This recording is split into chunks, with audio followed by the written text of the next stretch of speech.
Agora na Jovem Pan, Sociedade Digital. Com Carlos Aros e André Miceli.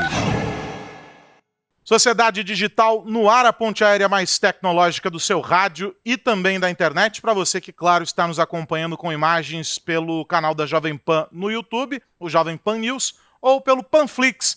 E se você não baixou o Panflix ainda, faço a recomendação de que você baixe o aplicativo para acompanhar a programação da Jovem Pan por lá. O Sociedade Digital de hoje vai falar sobre o empreendedorismo em diferentes manifestações e como ele vem atravessando aí esse período complicado durante a pandemia. Quais as respostas dos empreendedores à crise? Como é que o ecossistema empreendedor vem atuando para fortalecer esses empresários que, em diferentes setores, movimentam a economia do Brasil e se projetam cada vez mais para o mundo. Vamos falar sobre a internacionalização dessas startups, vamos falar sobre os programas de aceleração e sobre as iniciativas que acontecem aqui dentro do Brasil. E como sempre, para essa jornada aqui no Sociedade Digital, conectado com meu parceiro direto do Rio de Janeiro, André Miceli. Tudo bem, meu velho?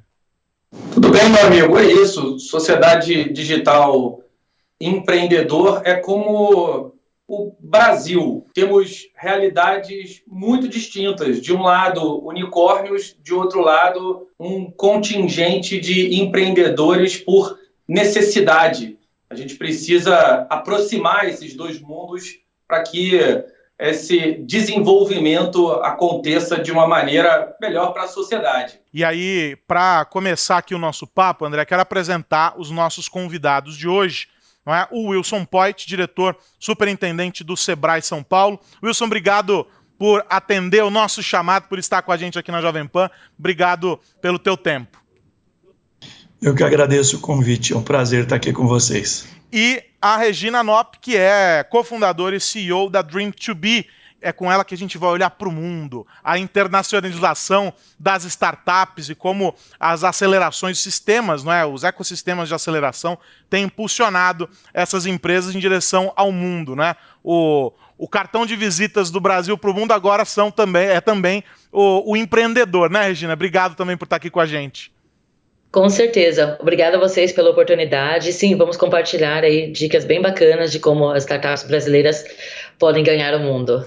Bom, vou começar então pela parte que é aquela do Brasil real, vamos colocar assim, né? Aquela que está mais próximo de muita gente, porque é o empreendedorismo, é o empresário.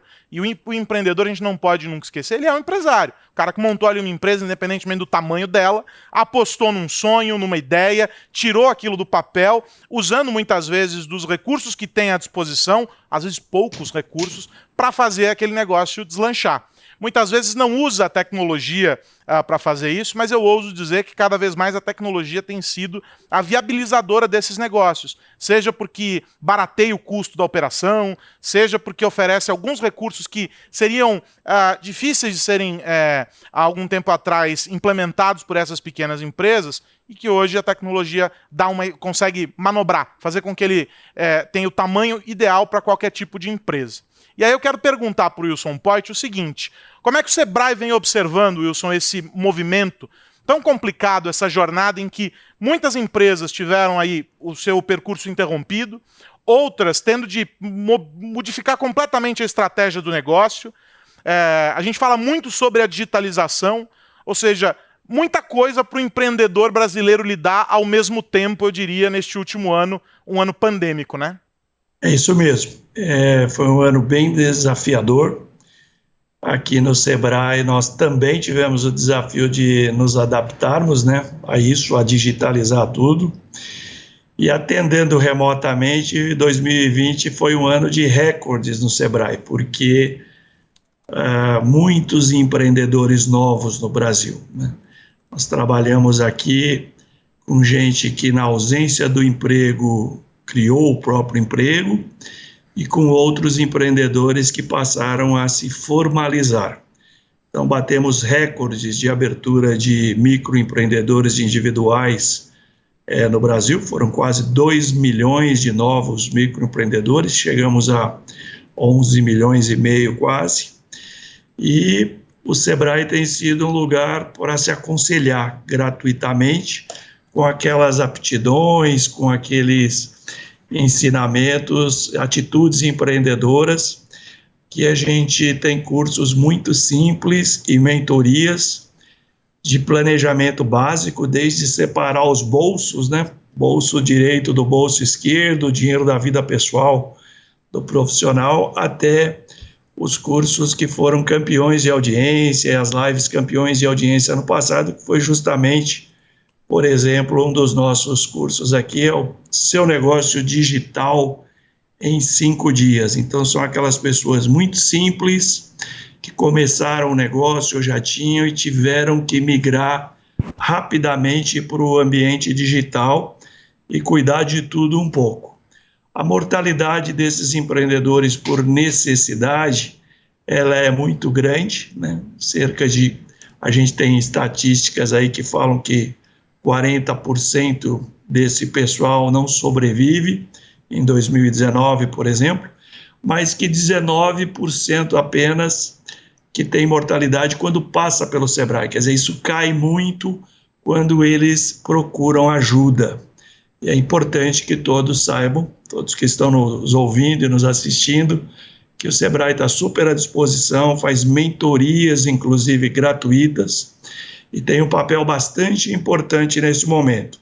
E nós vamos falar no decorrer do programa sobre empreendedores que rapidamente se reinventaram, descobriram os novos hábitos dos consumidores e estão faturando muito mais agora do que antes. Então temos notícias boas também de quem aprendeu a vender pelo WhatsApp, de quem construiu um site e nunca mais vai voltar a andar de lado da mesma maneira.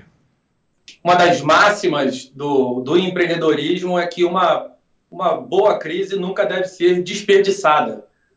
E essa não está sendo diferente para muita gente.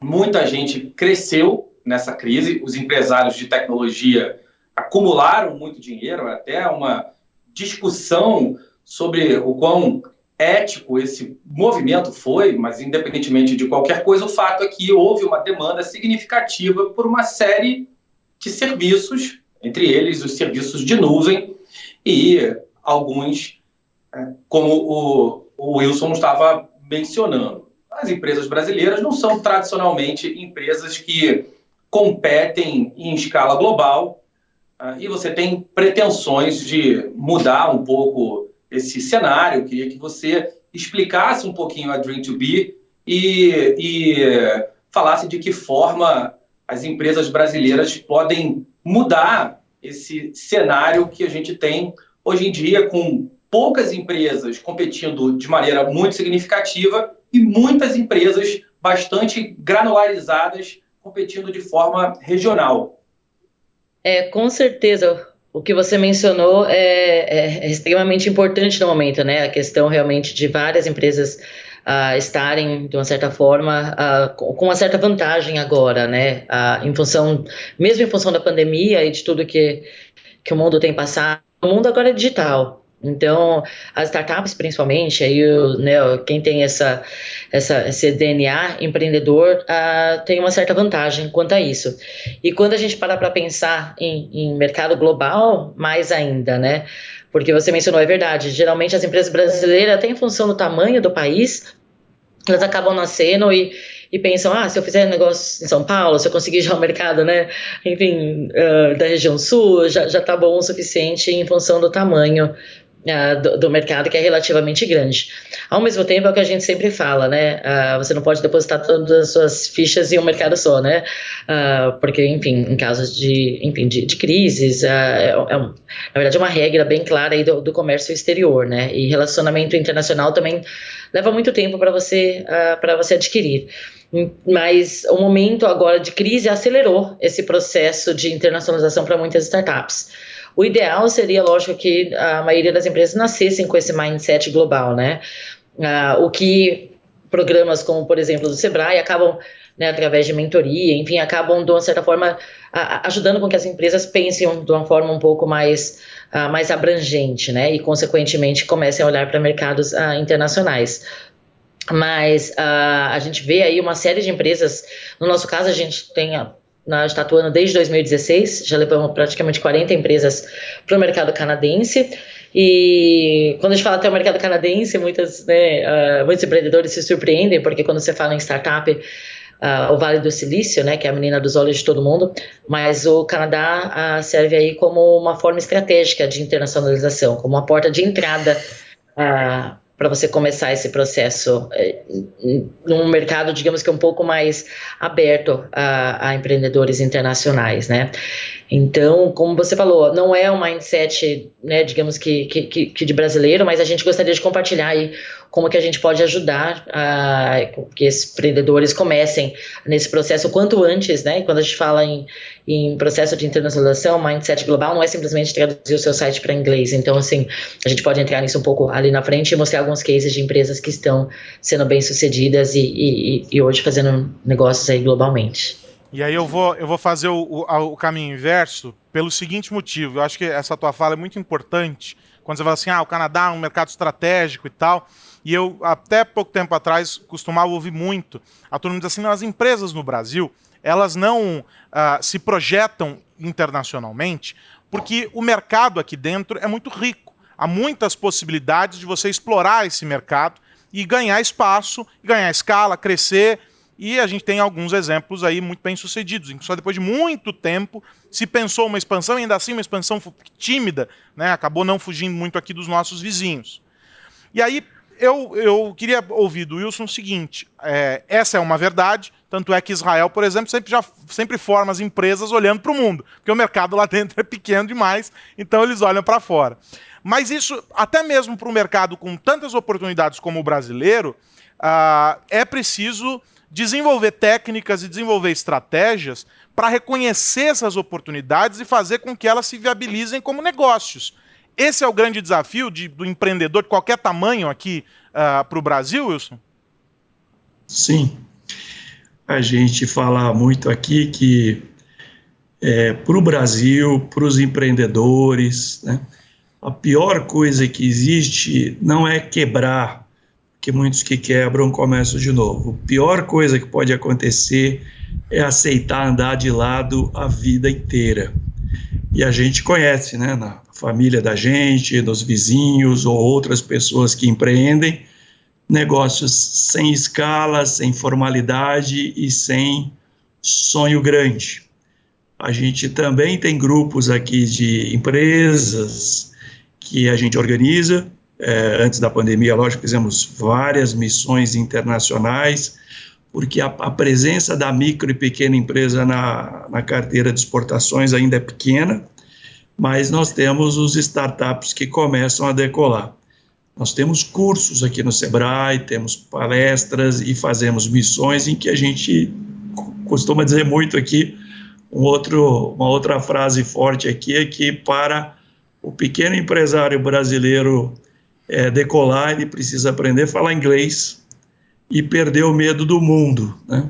De certa maneira eu passei por isso na minha vida no setor privado, que foi a hora de sair, de gastar a sola do sapato e de perder o medo de andar por aí e fazer as coisas direitinho, sem atalhos. Então o que a gente procura aqui, nós lidamos com empreendedores muito simples, que estão começando o negócio agora e que precisam de conselhos básicos para fazer um pequeno plano de negócio da maneira mais simples possível, mas sempre nós temos aqui hoje uma orientação muito forte para começar direito, sonhar grande, né, e procurar para colocar tudo no papel de uma maneira que seja escalável. Procurar sempre a escala, procurar exemplos de sucesso já, inclusive, que saem para o mercado internacional, porque vocês sabem que as micro e pequenas empresas que a gente cuida, que são aquelas com até 4 milhões e 800 mil de faturamento anual, são 99% dos CNPJs do Brasil e responsáveis pela maioria dos empregos, né? Em 2019, 54% das pessoas trabalhavam para micro e pequenas empresas, mas no PIB mesmo representam menos que 30%.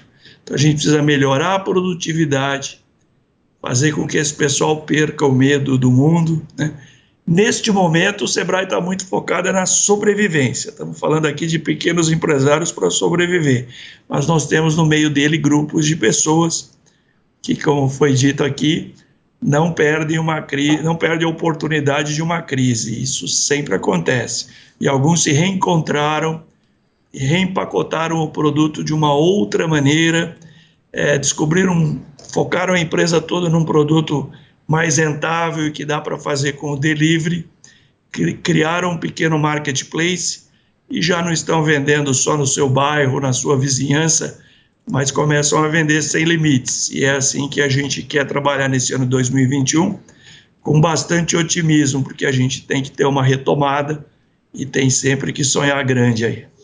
E aí, eu queria aproveitar essa história da sobrevivência, fazer um comentário rápido, e aí vou chamar um vídeo aqui que a gente recebeu um depoimento para falar sobre a importância da aceleração e desse trabalho de internacionalização.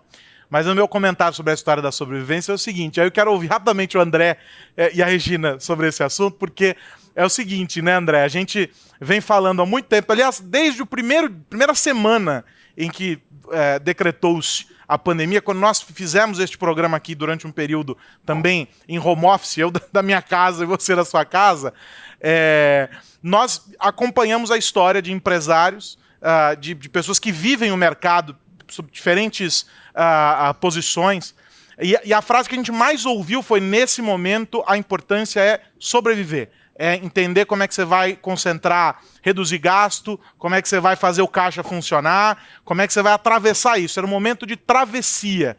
Ou seja, a gente ouviu gigantes falarem sobre isso. Então, para você que é um pequeno empresário que está nesse contexto aí que o Wilson descreveu, não se sinta sozinho. A sobrevivência é a lei para qualquer negócio, né, André? A gente ouviu bastante isso aqui. A gente ouviu bastante, como você disse, de empresas de todos os tamanhos e de todos os setores. Agora, eu fico curioso, queria perguntar para o Wilson, a Global Entrepreneurship Monitor, que é uma pesquisa com a qual o Sebrae tem sempre uma relação, ela aponta motivações diferentes para as pessoas empreenderem. Quando a pesquisa analisa diferentes cortes, encontra diferentes razões. Homens e mulheres, em tese, geralmente empreendem por motivos, pelo motivo principal diferente. Os homens mais associados a ganhar dinheiro, tem uma relação de sustento da família, as mulheres muitas vezes motivadas pela causa, têm uma pretensão de mudar o mundo, enfim, tem motivações diferentes. Queria que o Wilson explicasse um pouco em como se divide essa representatividade do empreendedorismo no Brasil. Como estão os jovens, como estão os negros, como estão as minorias. A gente tem conseguido incluir todo mundo nesse processo empreendedor?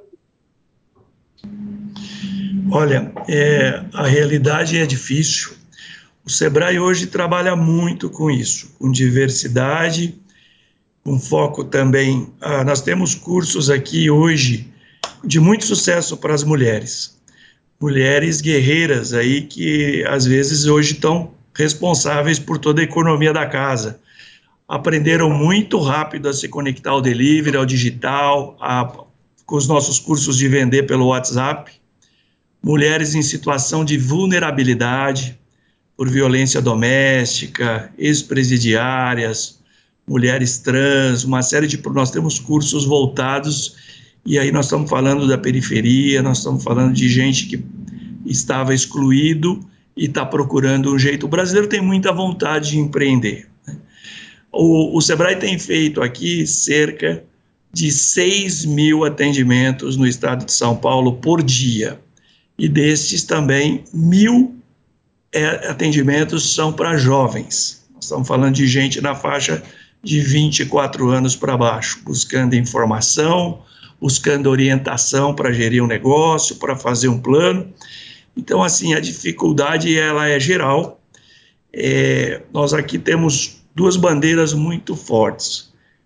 para esse pessoal todo e para tentar atingir todas as camadas. É o microcrédito orientado, porque a gente é favorável, sim, a essa ajuda do governo, à inclusão social, que é o peixe que você dá para a pessoa comer. Mas o Sebrae trabalha com ajudar a pescar, que aí é a outra bandeira, que é a inclusão produtiva. Então, é microcrédito orientado, quer dizer, às vezes pouco dinheiro resolve a vida de uma família e decola um negócio. Mas sempre com orientação, com mentoria, que a pessoa não tenha vergonha.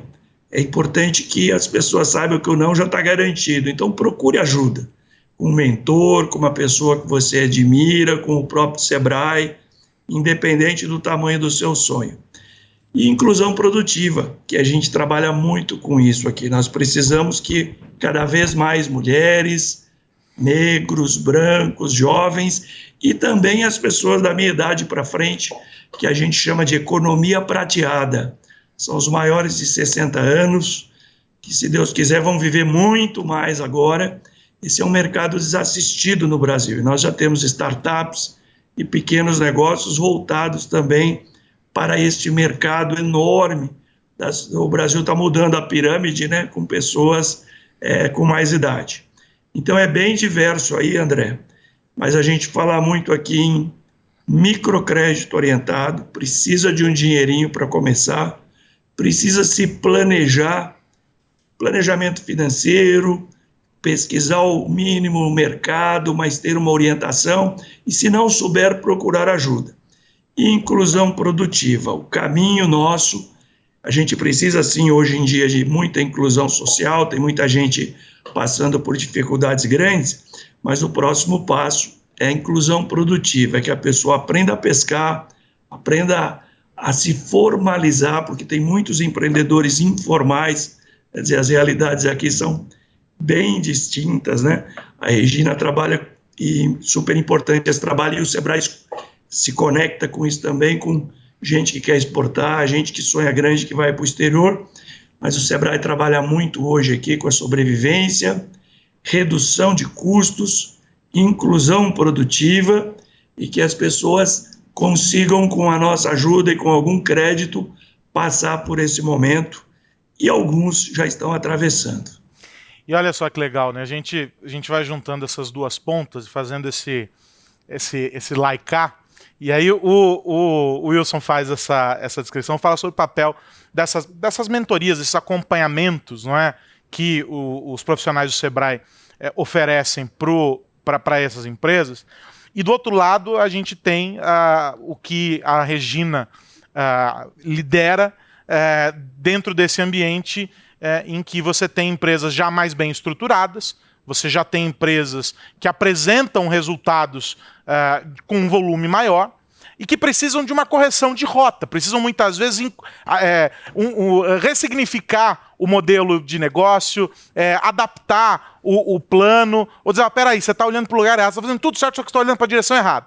Esse processo, não é, de mentoria, de incubação, muitas vezes de aceleração, ele é também transformador. Eu já tive a oportunidade de acompanhar alguns, já fui, inclusive, integrante de banca de seleção de startups para programas de aceleração, e são histórias incríveis. Aí, eu conversando com a equipe da Regina, eu disse assim, pessoal, me indiquem alguém que representa esse processo de transformação.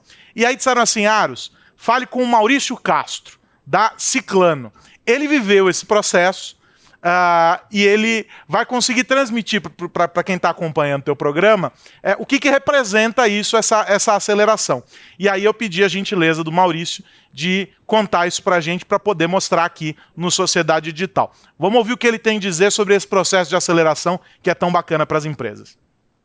Para a Ciclano foi praticamente uma mudança de chave, digamos assim. Foi essencial a participação no programa de aceleração, porque você tem o seu negócio analisado como um todo. Cada etapa, cada processo passa praticamente por um ponto fino, né? Desde análise financeira, análise de escalabilidade, análise de globalização, de internacionalização, com mentores excepcionais, especialistas em marketing, em finanças, em legislação, enfim, você tem cada ponto do seu negócio analisado no mínimo detalhe para que você consiga ter um negócio de larga escala, com uma exposição global, e o programa ele te propicia esses mentores de alto nível. Depois da participação do programa, nós tivemos grandes resultados, colocamos em prática tudo que foi ensinado no programa e também crescemos muito o nosso networking, né? Porque você tem acesso a investidores no exterior, você tem acesso a, digamos assim, um novo pensamento, um novo ecossistema. Ô Regina, eu vou pegar o finalzinho da fala do Maurício, porque eu acho muito engraçado isso, a gente escuta, eu sempre escuto isso, e eu gosto de cutucar esse ponto. Ele diz assim, a gente cresceu, a gente mudou, a gente fez isso, a gente fez aquilo, e aí surge a bendita do networking. Me explica para nós o valor deste relacionamento que surge quando você passa por um processo desse. Vocês colocam esses caras em contato com um sem número de pessoas de diferentes universos, com olhares diferentes para os negócios e etc, etc e tal. Que valor tem esse networking que ele ressaltou aqui nessa mensagem que ele gravou para nós? Porque eu acho que muita gente tem a noção de que é um processo puramente técnico. Vocês vão ficar olhando um monte de planilha de Excel, não é? Fazendo aquelas fórmulas que eu jamais vou ser capaz de fazer, com resultados que são incompreensíveis para mim, e eles acham que é isso. Mas, na verdade, não é. É isso, mas não só, não é? Você está certíssimo. Na verdade, sim, o valor é imensurável, né? Como você já deve imaginar, né? E uma coisa que eu gostaria de ressaltar é que não é quantidade, sim qualidade, né?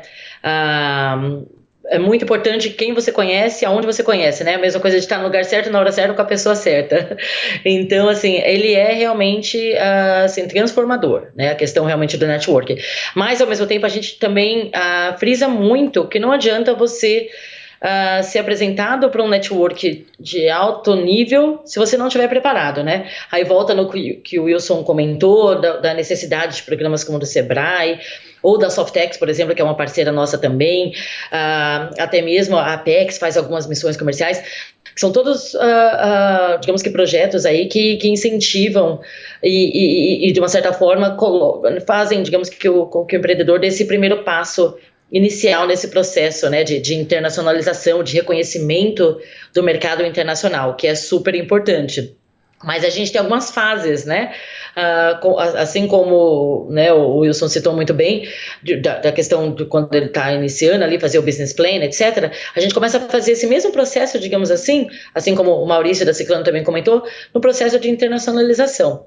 Isso mesmo para uma empresa que já está em fase de crescimento aqui no Brasil, que já tem vários clientes, quando ela vai para outro país, é um ecossistema completamente diferente, né? A maneira com que você tem que falar com o seu cliente, a maneira que você vai falar com o potencial investidor, enfim, você tem que... A linguagem é completamente outra. Vocês citaram aí a questão, né, do jeitinho, né, de começar certo. Exatamente, o jeitinho brasileiro não funciona lá fora. Então, assim, são algumas regras, digamos assim, que você tem que aprender, né? E depois, lógico, passando pelo processo, no nosso caso, do programa que nós criamos, pelo processo todo de validação de modelo de negócios, né? Porque às vezes a gente tem um produto que funciona muito bem aqui, mas lá já tem alguém fazendo muito melhor, ou ele não simplesmente, ou eles não têm o mesmo problema que a gente tem aqui, e às vezes a pessoa pensa que, não, eu vou, né, vou conquistar o mundo, e não é bem assim. Então, antes, digamos, a gente fazer esse network de altíssimo nível que a gente faz, isso, né, é consequência de anos e anos de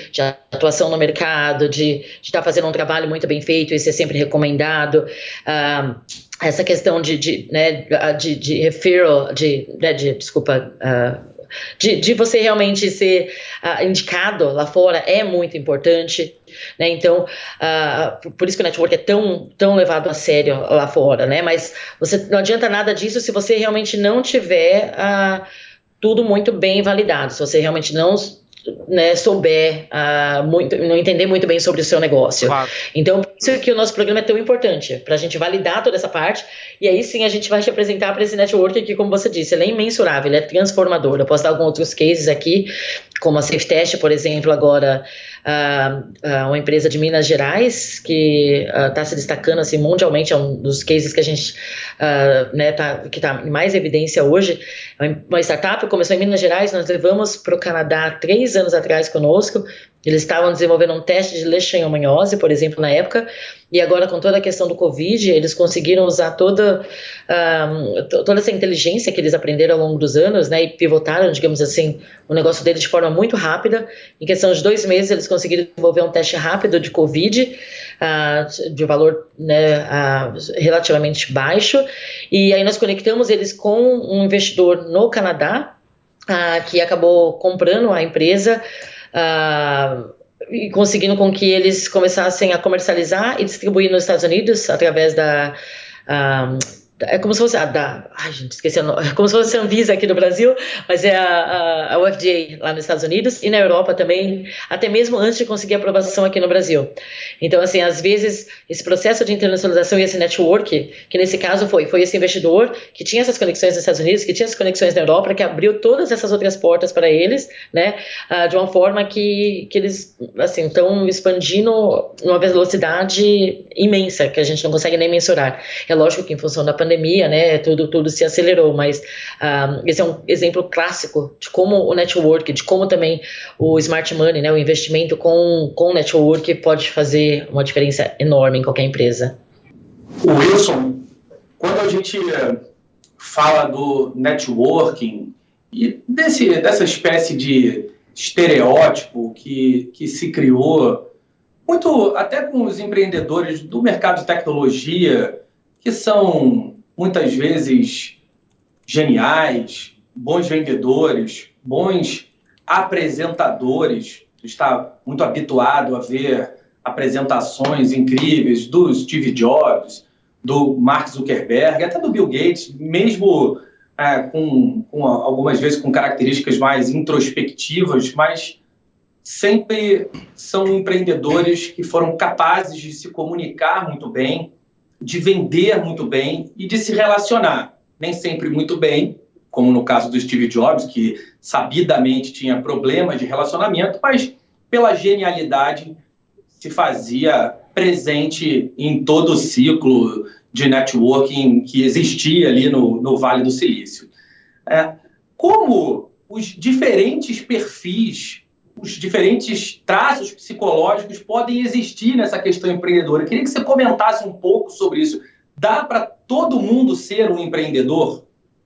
É muito importante a educação empreendedora na juventude, mas tem gente que adquire as outras aptidões necessárias depois. O que salva um negócio pequeno no Brasil, e que hoje nós temos aí a maior parte, é vendas. O que salva um negócio é vendas. E super importante para isso, você falou aí em saber se apresentar, né? Saber vender. A mercadoria mais cara que tem hoje é o tempo das pessoas. Nós falamos muito aqui com os novos empreendedores, com os entrantes, ou mesmo com gente que está há muito tempo e agora pretendendo decolar, precisando vender de uma maneira diferente. Uma dica super importante é quem já é bom, procurar fazer cursos para melhorar. Quem não tiver essa aptidão, procurar gente melhor, porque você pode contratar também alguém melhor que você, se você tiver espaço para fazer isso. Mas se apresentar de uma maneira breve, as pessoas hoje perdem a atenção numa conversa muito depressa. Então tem que começar de uma maneira matadora. Você tem aí os primeiros minutos, né, se não forem segundos, para chamar a atenção para o que você vai falar, ter um poder de resumo, começar pelo final normalmente, não adianta a história ser muito comprida, prometer brevidade, sempre dizer para o seu cliente, para o possível investidor, ou para o seu interlocutor, olha, eu vou ocupar muito pouco do seu tempo, eu vou ser muito rápido e eu tenho aqui uma solução incrível para você, eu vou ser muito rápido. Porque aí a pessoa para um pouco. Hoje em dia as mídias sociais têm uma competição muito grande, né? A pior coisa que tem é você estar conversando com alguém e daqui a pouquinho ele já está consultando o smartphone dele ou a tela do computador. Então é importante que, além de aptidão empreendedora, de planejamento, de um conhecimento financeiro, de saber que não é só o dinheiro de começar, mas é o dinheiro de sobreviver os primeiros meses até atingir o ponto de equilíbrio, e nisso a gente pode ajudar muito, volto a dizer, de uma maneira gratuita, o Sebrae faz isso. É super importante hoje para quem está começando a ser empreendedor, quem é um empreendedor que está decolando e tem esse sonho, é aprender a se comunicar, aprender a vender, aprender a fazer uma apresentação muito breve, muito curta, ou um vídeo bem para despertar o interesse, porque aí depois a reunião pode durar metade do dia, o dia inteiro, se a pessoa tiver muitas dúvidas, ela te procura, mas os primeiros minutos são essenciais, e dá para treinar a fazer isso, dá para adquirir isso, tem muitos cursos bons para isso. A gente tem aqui mais de 100 cursos hoje disponíveis no site do Sebrae, que as pessoas podem fazer como se fosse aí qualquer plataforma de streaming, quer dizer, eles fazem no horário que tiver tempo, e é muito legal isso. Quando você pergunta se para todo mundo dá para empreender mais para aquelas pessoas com vontade, e que focam na solução e não no problema, porque todos nós conhecemos gente que só reclama de tudo, reclama da situação, põe a culpa nos outros, nos pais, no governo, mas não tira o pé do chão, às vezes não sai do quarto e reclama de tudo. E como a Regina estava falando aqui, em viajar, em se contactar, é isso mesmo, e para os pequenos a gente não fala do networking, né? A gente fala que quem conversa mais tem mais sorte. Quem se comunica, quem avisa para todo mundo que você ainda está vivo no seu negócio está respirando, seu negócio está produzindo um produto diferente, você tem que avisar todo mundo pelo WhatsApp, pelo seu site, pelo telefone, e às vezes você faz aquele contato que muda a história da empresa. Aquela velha história, né? Quem não comunica se estrumbica. Então tem que fazer barulho para saber que você está por ali e está fazendo acontecer. Olha só, fico muito feliz de promover esses encontros, acho que o André também, porque parece que são realidades muito distantes, né? Que são dois universos que estão apontando para direções opostas, quando na realidade não é nada disso. A gente está falando essencialmente sobre algo muito, muito próximo e que tem um impacto direto na vida de todos nós. Nós somos diariamente impactados pelo resultado do trabalho desses empreendedores. Sejam aqueles empreendedores que estão lá viajando o mundo, fazendo negócios em dólar, que estão sendo guiados ali pela Regina, ou os que estão movimentando centenas de milhares de reais aqui nos 4 cantos do Brasil, ou no caso aqui do Wilson, no estado de São Paulo. Todos nós somos impactados pelo resultado do trabalho deles, pessoas que fazem, que criam, que movimentam a economia no mundo todo. E com ou sem tecnologia, vocês viram que a gente hoje não falou sobre software, nós não falamos sobre algoritmos, André Miceli. Isso comprova a minha tese de que tecnologia é gente. A gente falou muito sobre tecnologia, mas falamos sobre a melhor que existe, o ser humano. Quero agradecer demais o Wilson Poit, diretor superintendente do Sebrae São Paulo. Wilson, obrigado pelo papo. Vamos fazer de novo esse papo, que tem muita dica para compartilhar com os empreendedores desse Brasil. Muito obrigado, oportunidade muito grande de estar aqui. Estou sempre à disposição de vocês, e o que você falou aí é a maior verdade que a gente vê. A diferença de qualquer negócio é gente. Gente que gosta de gente, porque tem muita gente super bem formada num monte de coisas, mas falta aquela habilidade do contato pessoal. Então, super importante escolher também os seus colaboradores, gente simples e com bastante vontade. Muito obrigado a vocês pelo programa, obrigado a Regina, obrigado pela companhia de vocês aqui. Regina Knopp, cofundadora e CEO da Dream2B, também com a gente aqui. Obrigado pelo papo, pelos insights que você compartilhou com a gente. É sempre bom ouvir essas histórias inspiradoras, porque a gente sabe que muitos outros seguirão esses que já estão realizando tanta coisa. Com certeza, foi um prazer estar aqui com vocês e faço do Wilson as minhas palavras também, realmente um tópico muito importante e é uma oportunidade real para todos, sim, né? Como eu falei, a gente tenta realmente ser bem inclusivo, por isso que a gente trabalha com vários parceiros, vários parques tecnológicos, várias instituições públicas e privadas no Brasil, cada uma trabalhando no seu estágio, né? E preparando realmente esses empreendedores para o mundo, porque o brasileiro tem uma grande vantagem quanto aos americanos ou os canadenses, né? A gente realmente, essa questão humana, como você falou, o brasileiro tem que se virar, né? O brasileiro está acostumado a se virar desde que nasceu, o brasileiro, ele realmente é empreendedor de natureza, então é só realmente buscar os caminhos certos, né? Os parceiros certos. Como vocês falaram, é extremamente importante, seja quando você está no Brasil, quanto você está fora, né, e realmente se associar aí realmente a pessoas que têm um mindset realmente de crescimento, né, e hoje o que a gente mais tem realmente são plataformas, são pessoas aí querendo ajudar, então eu acho que é para todo mundo mesmo, a gente tenta ser o mais inclusivo possível, e se a empresa não está lá ainda, a gente tenta, né, ajudar e prepará-la através dos nossos parceiros, e muito obrigada. Bacana. André Miceli, para você que também é um empreendedor, semana que vem tem mais Sociedade Digital. Um abraço, meu amigo. Semana que vem tem mais. Obrigado, Regina, Wilson, e um abraço para todo mundo que nos ouve ver. Sociedade Digital fica por aqui. Na semana que vem tem mais. A gente continua falando sobre o impacto da tecnologia na sociedade, falando, como eu disse, sobre a tecnologia mais incrível que existe, o ser humano. A gente volta na semana que vem. Você fica ligado no rádio e também no Panflix ou no Jovem Pan News, o canal da Jovem Pan no YouTube. Um grande abraço. Tchau. Você ouviu Sociedade Digital com Carlos Aros e André Miceli.